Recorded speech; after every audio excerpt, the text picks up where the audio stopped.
Eto, nandito tayo sa Germany. Sa isang parkingan dito. Akala ko kanina auto-hop to, hindi pala auto-hop. Kaya yung parkingan dito wala din bayad. Ayan ang ating paligid. Papalibutan din tayo ng mga makahoy. Medyo may ano pa din kalamigan sa umaga. Sa tanghali hapon ay mainit. Tapos pagkagabi saka sa umaga malamig ang hangin.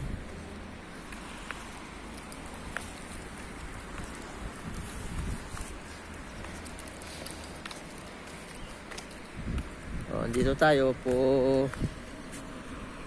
Hintay lang natin maliligo kasi tayo. Yan, dun yung ating parkingan sa loob. Ayun ang parkingan. Dito tayo sa isang gasolinahan.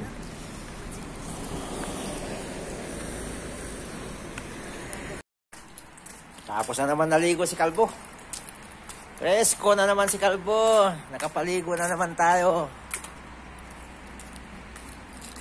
Tapos na naman. Tapos titignan natin itong ating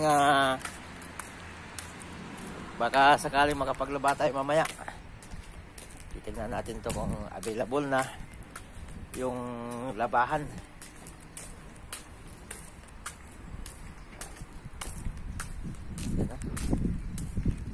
Titignan natin kung may ano pa. Kunti lang kasi yung labahan natin. Yan. Ayan, medyo ayos na, hindi na masyadong malamig. May sikat na ng araw.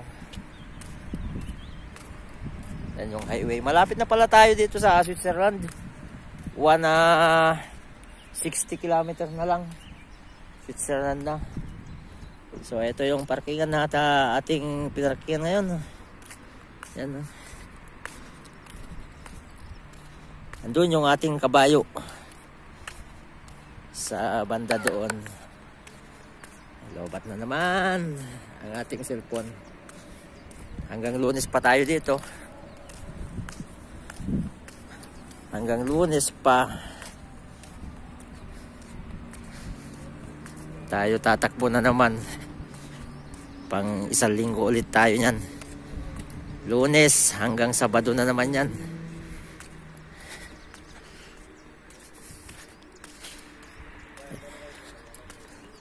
Muni-muni muna naman tayo dito.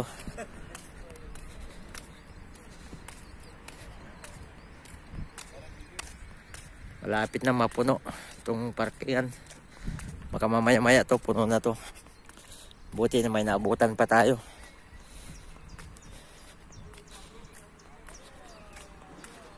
Papalibutan din ng mga puno dito. Kaya sa hapon saka sa gabi malamig.